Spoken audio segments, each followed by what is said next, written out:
Welcome back, listeners. Ready for another deep dive? This time we're going way back to explore the origins of European civilization.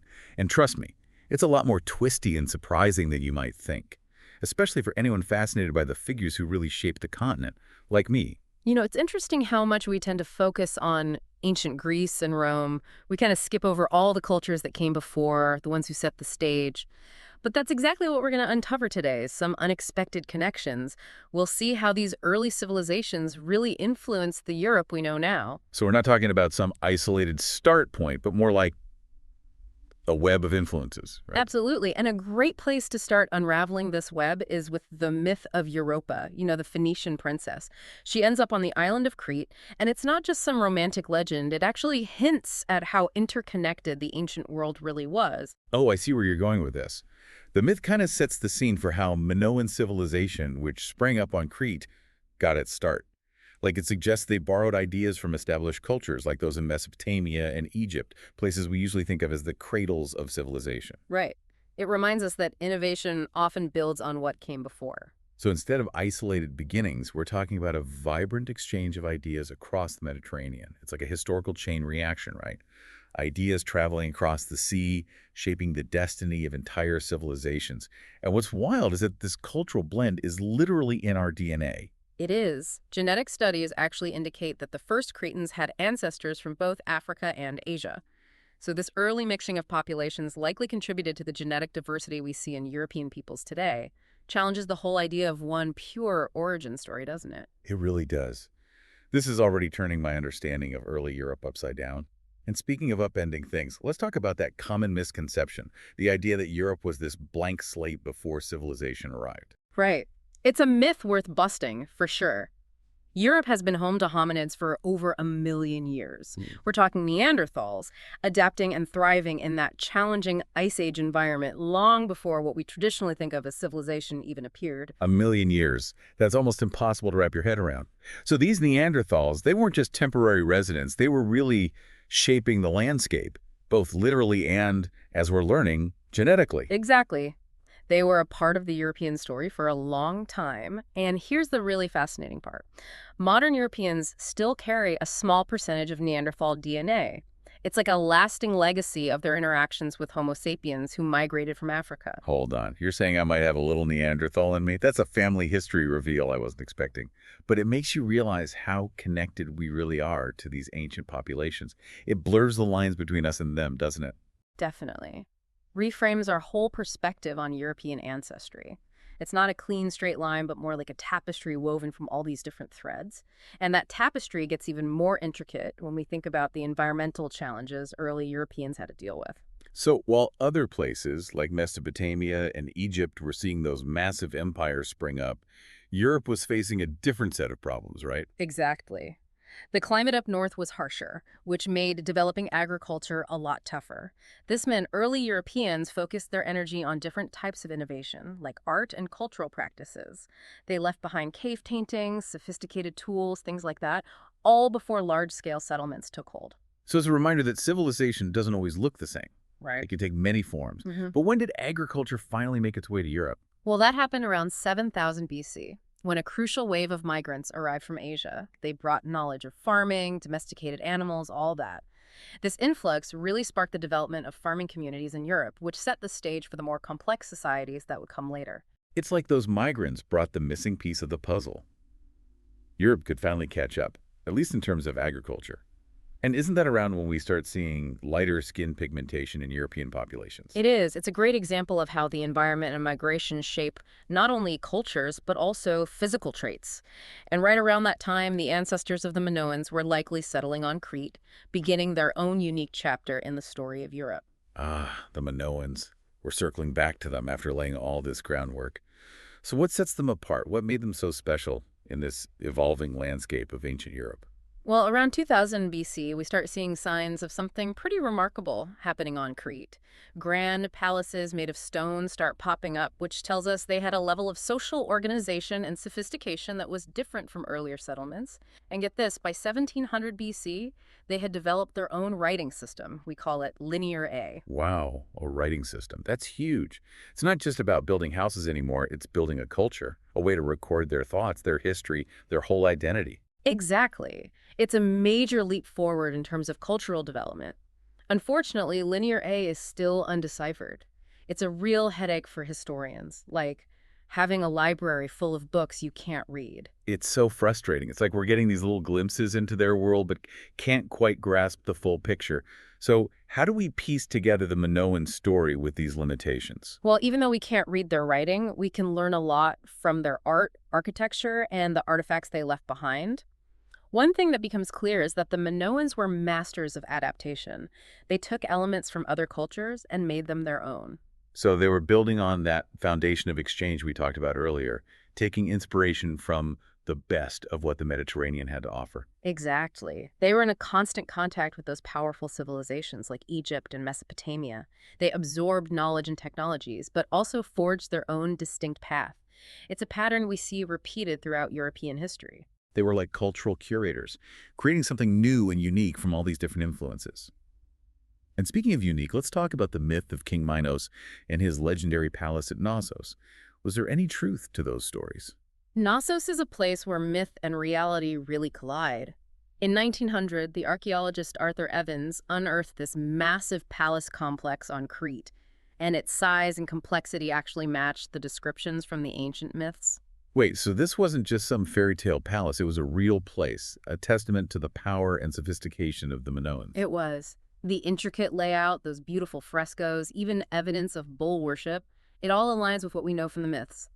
Knossos proves that the Minoans were as advanced and influential as the legends say. It's incredible to think that we can actually walk among those ruins today, touch those stones, and feel connected to this lost world. It really brings the stories to life. But we've only scratched the surface of the Minoans, right? We have. There's so much more to uncover. Their art, their beliefs, their daily lives, those are all waiting to be explored. And of course, we have to talk about their eventual fate. What caused the decline of such a vibrant, powerful civilization? Those are questions for next time. We've traveled from Neanderthals to migrating farmers to a whole palace culture. I can't wait to dive even deeper into the Minoan world and uncover the mysteries they left behind. Welcome back to our deep dive into the origins of European civilization. We're picking up where we left off with the Minoans and that fascinating civilization that flourished on Crete thousands of years ago. We were just talking about their palaces, their writing system. It all sounds so impressive. But I'm curious, what was life really like in Minoan society? That's the question that keeps archaeologists and historians up at night, And what we're discovering is the Minoans were actually very advanced, especially compared to other cultures around at the same time. Okay, I'm all ears. What made them so unique? What was daily life like back in Minoan Crete? Well, imagine this. Vibrant cities, bustling marketplaces, skilled artisans crafting beautiful things, pottery, jewelry, you name it. And of course, those grand palaces decorated with these colorful frescoes, scenes from their everyday lives. Their art is what gets me. Those frescoes, they're just breathtaking. You get these glimpses into their world. It's like a window into the past. Processions, religious rituals, athletic competitions, even bull leaping. Ah, yes, the bull leaping. Now, that's a truly unique aspect of Minoan culture. It seems to have been a religious ritual and a test of skill and courage. Can you imagine? Young men and women leaping over the backs of charging bulls. I get chills just thinking about it. It sounds incredibly dangerous. What does it tell us about their worldview? Why was the bull so important to them? Well, it points to their deep connection to nature, their willingness to take risks, and maybe even their love of a good show. The bull pops up again and again in Minoan art and mythology. It seems to have held a very sacred place in their beliefs. Power, fertility, even a connection to the divine. It makes you wonder, was there any truth to that whole story of the Minotaur? The creature with the head of a bull and the body of a man, was that based on something real? That's a tough one. It's impossible to know for sure, but the myth might be a symbolic way of representing the complexities and dangers hidden within that palace at Knossos. The labyrinth, for example, maybe that's a metaphor for the palace's intricate layout, a place where it's easy to get lost. So even if there wasn't a literal minotaur, it still says something about their culture, their beliefs, their fears. It's amazing how myths can give us insights into an entire civilization, isn't it? But what about the women? We tend to have this very male-centric view of ancient societies. Was it different for women in Minoan Crete? That's one of the most intriguing questions about the Minoans. And actually, the evidence suggests that women in their society might have had a good deal more freedom and influence than in other ancient cultures. Really? That's surprising. What kind of evidence are we talking about? Well, we see depictions of women participating in religious ceremonies alongside men, engaging in sports, even holding positions of authority. And their clothing, as we see in the frescoes, it's often very elaborate and less restrictive compared to other societies at that time. So maybe not a perfect utopia, but it does seem like Minoan women had a more prominent role than what we usually associate with the ancient world. Exactly. It really challenges our assumptions and makes us rethink the diversity of social structures that existed in the past. In many ways, you could say the Minoans were ahead of their time. But even the most advanced civilizations aren't immune to, well, history, right? What ultimately led to the decline of the Minoans? Did it happen suddenly, or was it more of a slow fade?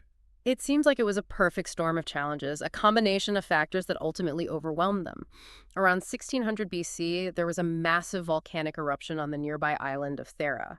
Today, it's known as Santorini. It absolutely devastated the region. A volcanic eruption, that's terrifying. It must have been catastrophic. It was. Tsunamis, earthquakes, ash clouds. They would hit Crete hard. And the Minoans, they were a seafaring people. So the disruption to their trade routes and the damage to their coastal cities, that would have been especially devastating. So a natural disaster weakened them, leaving them vulnerable.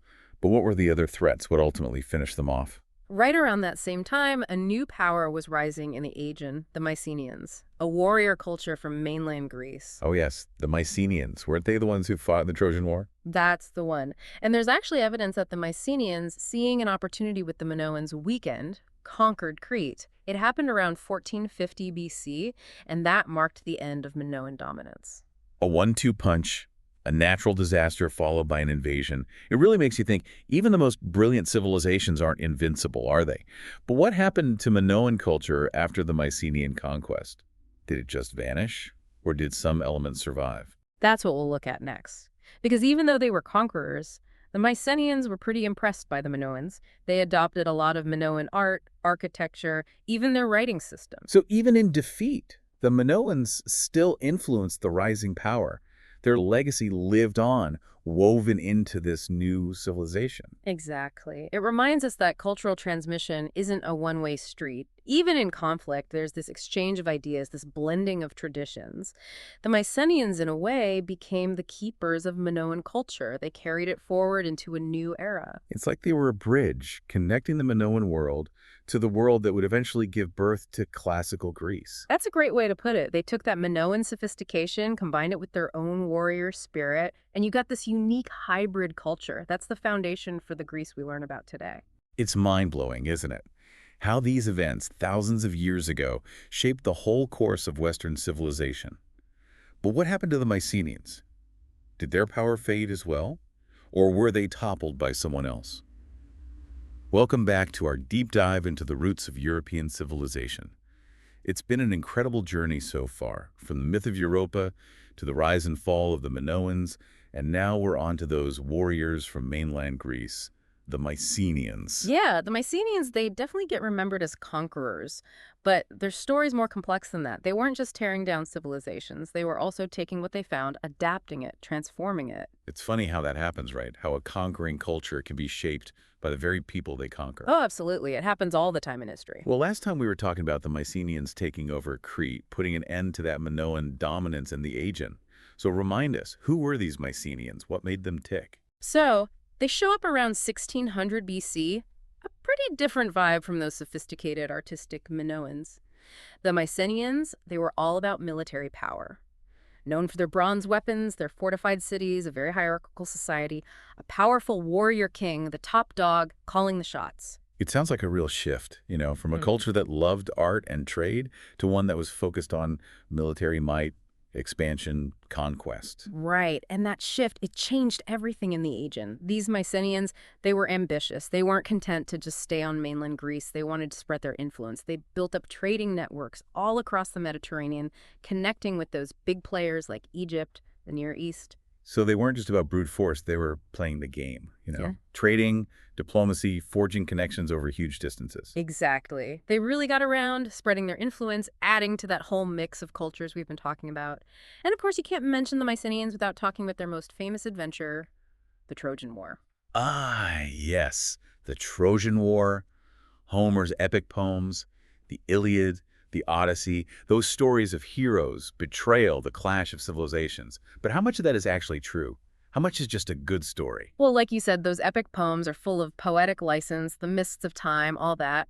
But we do have archaeological evidence. Troy was a real city, and there really was a conflict between the Mycenaeans and the Trojans. So the core of it, this big clash between two powerful cultures, it probably happened. Yeah, it seems that way. And in the Trojan War, whether every detail is true or not, it tells us a lot about the Mycenaeans, their military power, their complex alliances, their ideas about honor and heroism. It's a window into their values, what they strived for. Okay, but what about the Minoans? We know they conquered Crete, but did they just wipe out Minoan culture completely?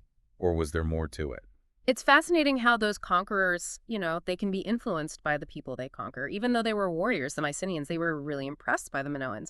They took bits and pieces of Minoan art, architecture, even their writing system. They made it their own. So even though the Minoans were defeated, their legacy lived on, like absorbed into Mycenaean society. Exactly. It shows how culture really moves and flows. Even in conquest, there's an exchange of ideas, traditions blending together. The Mycenaeans, they sort of became the new caretakers of Minoan culture, passing it on to the next generation. It's like they were the bridge between that Minoan world and what would become classical Greece, right? Yeah, that's a good way to think about it. They took that Minoan sophistication, mixed it with their own warrior spirit, and bam, you get this unique hybrid culture. That's what sets the stage for the Greece we know and love. Amazing to think about how all these things happening so long ago had this ripple effect. They shaped Western civilization as we know it. But hey, what happened to those mighty Mycenaeans in the end? Did they just fade away? Or did someone else come along and knock them off their pedestal? Unfortunately, like all civilizations, their time came to an end. It happened around 1200 BC. The Mycenaean world collapsed. Historians still debate the exact reasons why, but it seems like it was a mix of things. Climate change, fighting among themselves, maybe even invasions by other groups. Another reminder, right? Even the most powerful empires, they're not invincible. So what happened to Greece after the Mycenaeans were gone? Did everything just disappear? Was it lights out for their civilization? Not exactly. The Mycenaean collapse, it ushered in a period we call the Greek Dark Ages. Things were definitely shaken up, a lot of change happening. But it wasn't a complete break with the past. A lot of these Mycenaean elements, their language, their myths, artistic ideas, they survived. The people who lived through that collapse, they carried those pieces with them. So a time of darkness, yeah, but also a time of keeping those embers alive, holding on to the best of what came before, waiting for the right moment to rekindle that flame. Beautifully put. And eventually, those embers did spark a new fire. It led to what we call the Archaic period, a time of renewal, new ideas, laying the foundation for classical Greece. Full circle. We really have come full circle.